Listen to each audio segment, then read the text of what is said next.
All right, so we all know that the Jaguars needed change, right? We got changes, wholesale changes. But do we have a blind spot for all of the changes just because we knew they needed changes? We'll talk about it here on Locked On Jaguars.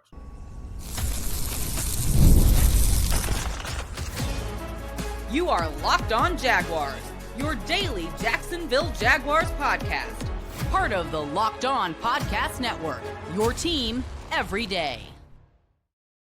Words I love to hear. It is your team every day here on Locked On Jaguars. We thank you for making us your first listen. I'm Tony Wiggins, the host of the Locked On Jaguars podcast. You can find wherever you get your podcast, whether you watch or listen. Make sure you tap in to that location or those locations each and every day. You can do both if you want. I wouldn't mind. This episode is brought to you by Monarch Money. Take control of your finances with Monarch Money. Use the code Locked On NFL at monarchmoney.com for 50% off your first year. Hello to the everydayers, and if it's your chance or if it's your first chance to see the show or hear the show, glad you're here. Hopefully you'll come back and check us out here. All right, here's what we're going to talk about. We're going to take a look at the staff as a whole. And what I mean by that is I wanted change so bad. Am I having a blind spot for what I'm seeing here? Because the fact that they're all new, I'm just going to make it feel like every single thing that they've done is perfect. We'll discuss that at the top of the show, and at the end, we're going to look at the players we must look at to see if we have a little bit of a misconception or a bad perception of how good they are or are not in those position groups. We'll talk about that. At the top, though, we'll go ahead and get into it. Wanting change so bad, do we have a blind spot? So I thought about this because something hit me the other day. What hit me the other day was, even though the Jaguars have added 9 or 10 free agents, someone asked James Gladstone a question about maybe signing more other positions. And he hinted at the fact that, well, we need to leave room for the players that we picked that we're going to onboard. And it made total sense to me, because you cannot just sit here and fill all of these spots with all of these contracted players and then draft a whole bunch of other people that, because they got drafted, they're due money, and then think that you're going to have the necessary room, because the Jaguar fans probably thought they needed 15 to 16 signings in free agency. I do not. I just think that that's always a bad way of doing business, because you're going to be changing those guys out each and every season, because the last 5 or 6 guys, if you did it that way, would only get 1-year deals. And so you can't ever develop consistency the way that you need to. However, it's more to it than that. And I really thought deeply about it. We sit here and talk about the draft, which is the next phase of personnel additions that are going to come. The one thing we always say is best player available, regardless of position, of course, with limitations. Like, you're not going to draft a quarterback day 1 or day 2. You're just not, because you're invested in Trevor Lawrence. $250 million invested in Trevor Lawrence. There's some people think that they're going to, they could add an edge rusher, even though they have 2, because most teams usually would like to have multiple sets, of guys that can do that. And that's understandable. But I don't know how high they'd use that on a pick like that, when you consider if you pick a guy at number 5 who plays the same position as one of your other best players, then you'll have to switch your base or hope or kind of put yourself at a disadvantage trying to get them all on the field in critical moments. In critical moments is the first play of the game, just as well as when in the fourth quarter. So all of those things matter when we talk about the allocation of funds and resources and how you use them. So it made me really, really think, does he already know the positions where he's going to add players to? Go through the roster and see where the depth chart is incomplete, and that will tell you where he believes he's going to have to add some people. So if that's the case, are we having a blind spot for James Gladstone and Tony Baselli and Liam Cohen because we were so happy that Shad Khan finally made these wholesale changes to the staff and decided to take this entire organization in a different route? It doesn't mean that he's made the right choices. It means he did the right thing, like he had the right plan and he had the right blueprint on his trestle board, but he didn't necessarily pick the right people to do certain things. Now, for the record, I am not being skeptical of anyone that they hire. That's not my point. My point is should I be? Or should I at least take off the rose-colored shades a little bit and start looking at what they've done? The first thing that came up was the point that I just made about the draft. If the perception is that, well, we left room to onboard our draft picks so those guys can come in and be the best version of themselves, how do you know what positions they're going to play if you're picking best player available? Okay, the 5th pick, I get it. Maybe the 36th pick, I can kind of get it. You can kind of have an idea what's going to be available. But this ain't about just those picks. There are 9 other picks in this draft, 2 in the 3rd, 2 in the 4th. How do you know you're going to be able to get players where you're not already pretty set on the depth chart? If that's the case. And then that puts you back into that same situation that you were in that you just explained your way out of when you said, well, no, we had to leave room for people. Or does it mean that even though numbers-wise right now on the depth chart, regardless of who is in those positions, you'll still add somebody, and there's always someone you can move on from the bottom, and the guys at the top are going to compete. Why am I saying that? Well, because when I mention players in segment number 2, it's going to surprise you who I am starting to feel like is a possibility for the Jacksonville Jaguars. I've already mentioned this player several times, but the more I look at it, there's a position where it seems like they might be set. And I think there might be a player sitting there looking them dead in the face, right in the face, right smack in the face. And they're going to have a big, big choice to make. And I'm going to get to it in just a second here, and we're going to do it in segment 2. We're going to look at players we must look at on the Jaguars team that might not be as safe as their contract says they are. We'll do it here in just a second on Locked On Jaguars. Today's show is brought to you and sponsored by Monarch Money. If you ever check your bank account and wonder where did all my money go, I did that last week. Between dining out, online shopping, and entertainment, it's easy to lose track. That's where Monarch Money comes in, your personal CFO, giving you full visibility and control over your finances. Monarch Money isn't just a budgeting app. It's a complete financial command center. You can track all your accounts, investments, and spending in one place. So you stop managing your money and start building wealth. I'll tell you what, man, this all-in-one convenience is really, really important. Instead of juggling multiple apps, you can use Monarch to check your finances, track spending, and even plan long-term goals. Take control of your finances with Monarch Money. Use the code LOCKEDONNFL at monarchmoney.com for 50% off your first year. That's monarchmoney.com, code LOCKEDONNFL for half off your first year. And today's show is brought to you and sponsored by our friends over at FanDuel. March Madness is here, and FanDuel is giving you the chance to get in on the action like never before. Right now, new customers can get $200 in bonus bets when your first $5 bet wins. That's 200 extra bucks to use on everything from buzzer beaters to Cinderella stories and even who's cutting down the nets. Picking my favorites is a hard thing to do, man, but I got my eye on a few underdogs this year. They mostly come out of the Southeastern Conference because it seems like the whole tournament is the SEC.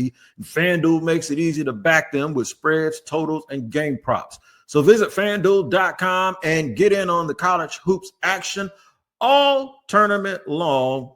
That's FanDuel.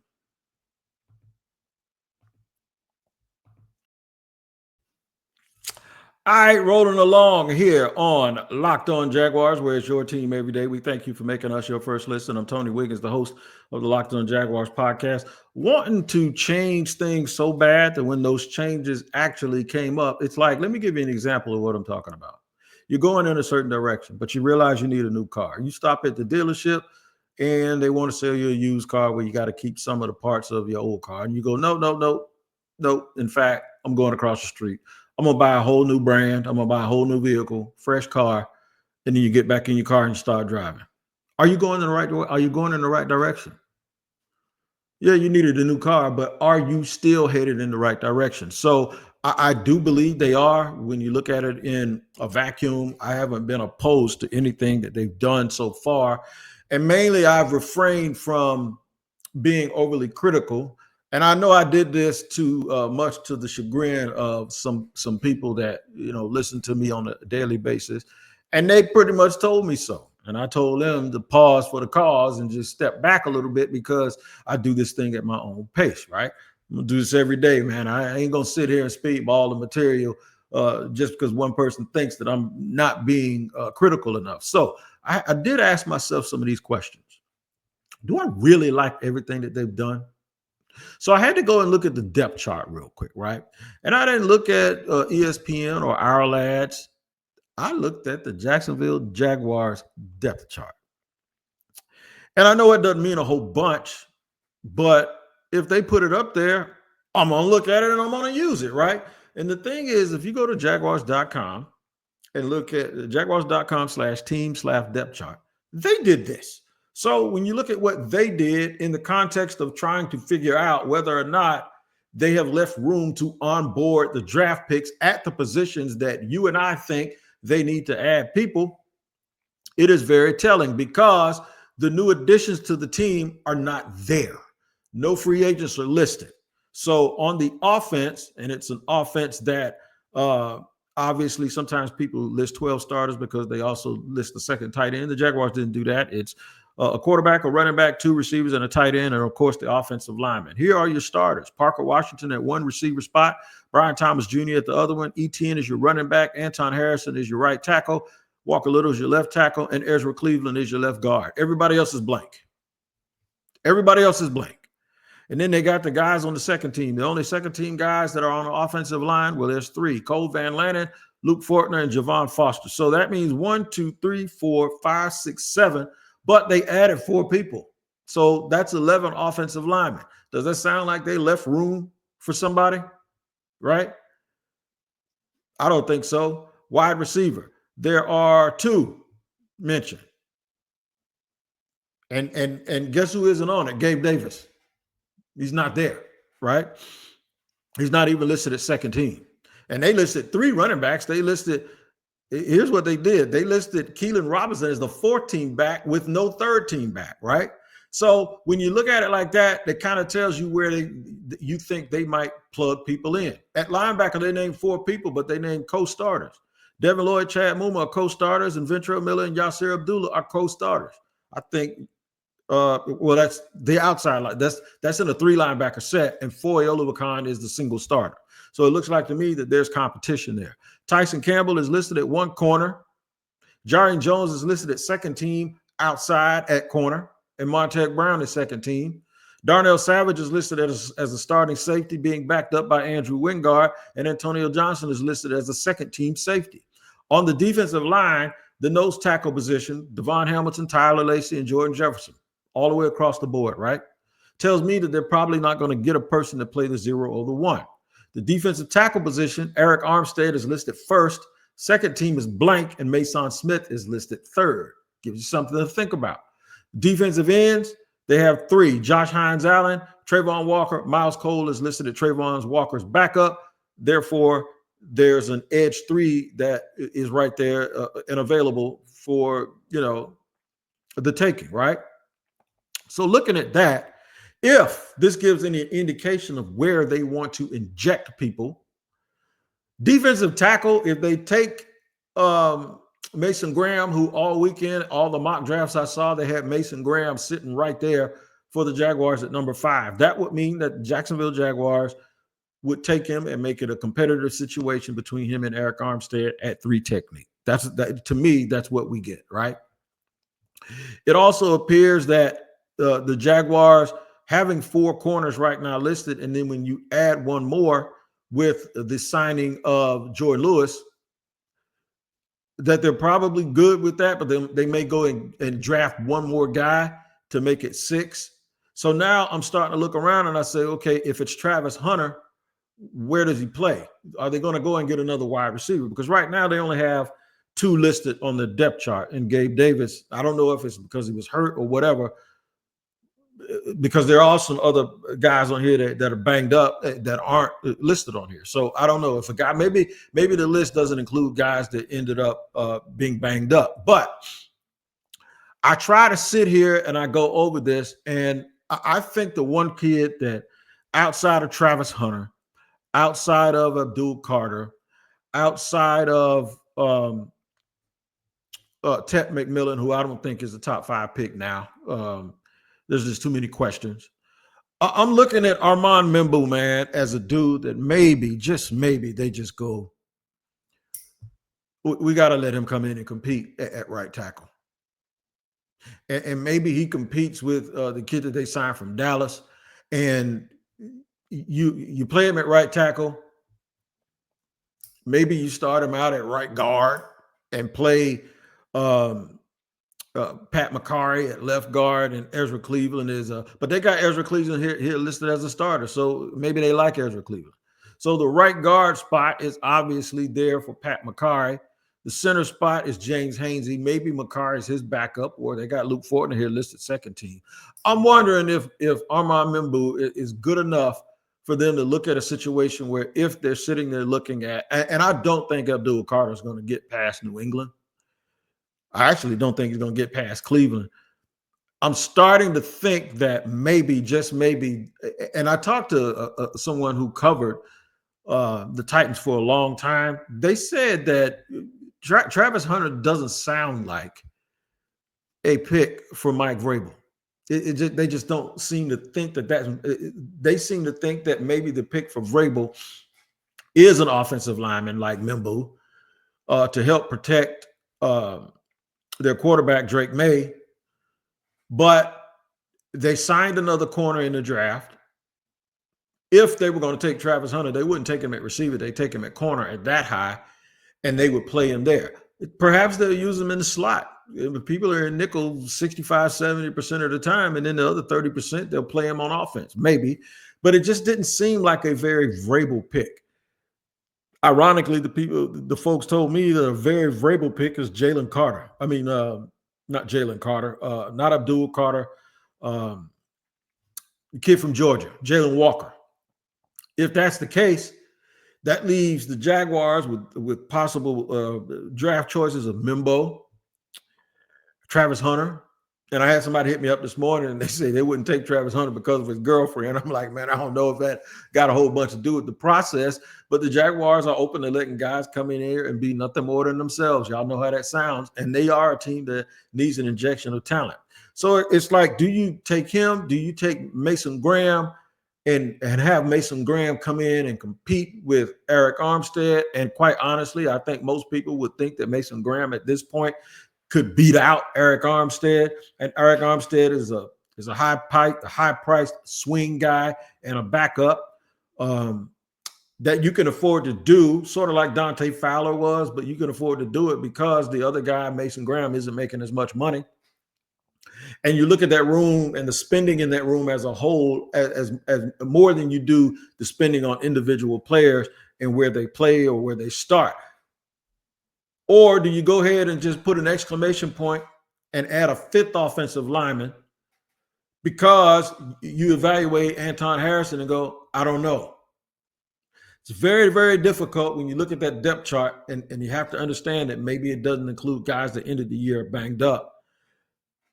But it's hard to realize where they are going to upload these players from and where they're going to onboard them to. Because when you look at the positions that seem the thinnest right now, somebody told me the Jaguars need linebackers. Man, listen, the Jaguars don't look like they're in a rush. They got 4 guys that are competing for if you look at it from a base 4-3 perspective, they got 4 guys competing for 2 spots, and they know who the other person is already in Foye Oluokun. So they got 5. I don't know how many more they're going to keep. And if you're going to keep a 6, it won't be a dude that's chosen very early, unless it's somebody that just flat out falls to you, because then you can look at it and say, well, Ventrell, Devin, and Chad. Matter of fact, all of these guys, I think, are going into contract years with the exception of Foye Oluokun. Everybody else had a 3 or a 4-year deal. So there's a chance that you can get ready to, either decide who you're going to keep out of that group. And I wouldn't be surprised if somebody steps up in training camp and they extend them, and that'll let you know which one of those guys that they want. But yeah, safety is something that I could see them addressing on day 2. With the defensive line, it looks like they have 2, 4, they got 9 guys in this 4-man front. And I think you need, well, they have 8 on this depth chart, and I think you need 9 or 10.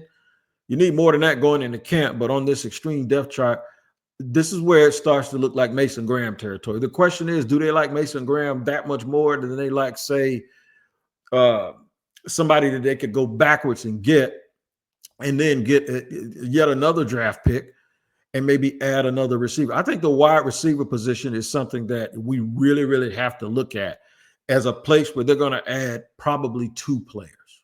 And this is a good wide receiver draft to be able to do that, to really, really add 2 players. I think they also, on day 3, probably add another running back to make that 4. The tight ends here are not mentioned. Now, ironically, Brenton Strange on here is listed as the second-team tight end. So I don't know what that means. I don't know if they think one of those other guys that they signed in free agency is going to start or not, or is that leaving a hole for someone like Ty Warren? I don't know, but we can discuss it, and it's something that we really, really need to look at and examine and maybe open ourselves up and broaden our minds when it comes to who they might pick. How's the staff doing as a whole? Is there any concerns? I got one small one. I'll tell you what it is in just a second here on Locked On Jaguars.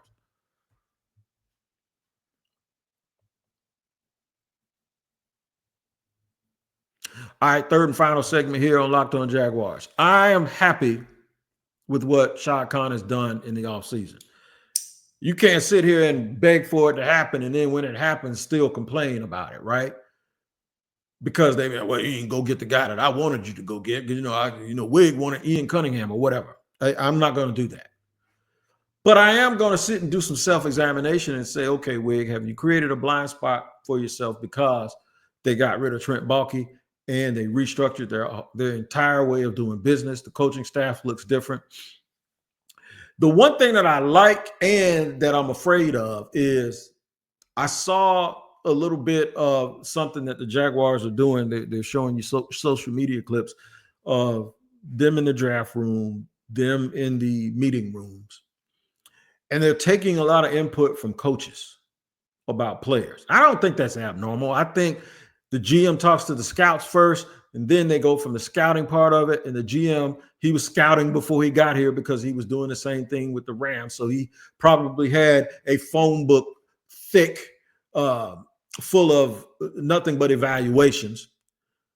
I just asked myself, just because they did what we wanted them to do, make sure that I'm not falling in love with the fact that it ain't Trent and not really being objective and looking at this the way you should.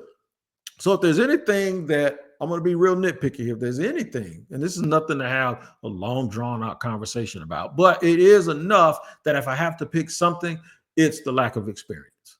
It's the lack of experience. It's, and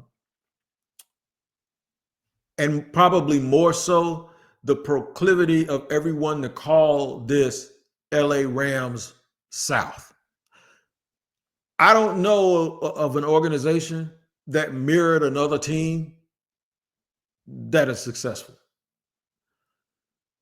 I mean, the Texans, the Texans, we've seen a number of teams over the year try to be Bill Belichick and the Patriots, and it failed miserably. The Texans failed, so they flipped it and went in a whole another direction. The Titans were that under Vrabel for a long time. The Patriots are that again under Vrabel now. There have been teams that have tried to mimic and mirror other teams. You can say, well, Detroit, because Detroit mimicked and mirrored the Rams. They did not. Detroit is a totally, even though they got Brad Holmes and he came from there, they didn't necessarily do things exactly the way that the Rams are doing it. They're built totally different. They're built with a whole bunch of physicality. In fact, they got a quarterback that the Rams didn't even want anymore, right? And gave the Rams their old quarterback.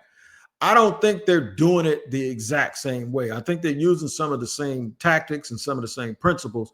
But Detroit, to me, doesn't move anything. like the Rams, right? They don't move anything like the Rams. The Jaguars, for all intents and purposes, and we haven't seen them play on the field yet, but they appear to be mirroring or mimicking the Rams organization all the way through. I did hear James, and I think I heard Liam say, while there's going to be similarities and we all come from the same tree, we have to make our own process and make it our own. So that does give me a little bit of, it takes some of that trepidation away, and it gives me a little bit of understanding that they realize that this has to be unique to their experience here in Jacksonville. And they're going to pretty much put their own spin and do their own thing here in Jacksonville, sort of like Detroit did with Brad Holmes. They kind of got mixed in with a bunch of people from different places. I think what they did with the Rams is they took the best form of how they communicate, how they go about their business, the things that they expect from not only the players and the staff, the transparency and the communication and how the organization is going to move and roll, and then making sure that they go out and get players that don't fit into a culture, but players that come in and being who they are, make themselves part of the culture. It's almost like you're buying ingredients. I need this, there it is. I'm going to get that, and I'm going to tell him. Just imagine if you're talking to food. Hey, Mr. Bell Pepper, I don't need you to come in here and try to fix everything. I just need you to be a bell pepper. Hey, Mr. Onion, be an onion. Just put whatever. We need you to be what you're supposed to be in this big pot of food we're cooking. So just be that. You go get the meat. Hey, meat, be yourself. Sounds weird, but y'all know what I'm saying. So I do believe that because of that, I'm going to give them the benefit of the doubt. And I'm going to go right back to feeling like I like what they've done. And I'm going to watch exactly what they do. But do not be surprised now when they pick. I think the 5th pick is easy if they stay, because you know the guys that are going to be worthy of it, right? It's pretty much Mason Graham, Armand Membu. Some people think Will Campbell. I don't, but if they take him, some people think Tyler Warren, the tight end, Travis Hunter. Those are the people that you talk to, hear about. Maybe Ashton Jeanty, but I don't think they're going to do that because they have a 1st and a 2nd running back already listed on the depth chart. The trenches, tight end, wide receiver, even though if they don't do it in the 1st round, wide receiver will be something that I think they touch it more than once because this draft warrants them to do that. And then the track record of them and their ability on offense, I think they know exactly what they're looking for at wide receiver 3 and wide receiver 4, maybe even wide receiver 2. Any way you look at it, they got 3 guys right now. They need 2 more at least, maybe 3. And that's what I think they're going to do. I think you will see I think out of all the positions on this team, wide receiver will be the one that in the draft, they have multiple picks at that spot. Doesn't mean it'll be first. If it's Travis Hunter, that's a nice little jolt, a wide receiver right there to go along with him being able to go and line up and play on defense as well. And then they could probably come back maybe in round 3, do it again, and then maybe again in round 4 or 5. So we'll see. Make sure you tap in the Locked On NFL Draft, man. Keith Sanchez and Damian Parsons. They will help you understand these prospects. Make sure you tap into it and make it your second listen here after you listen to Locked On Jaguars each and every day. I'm Tony Wiggins, man. To be more here tomorrow, more here every day, all the way leading up to the draft, which is exactly about a month away. We'll see you next time here on Locked On Jaguars.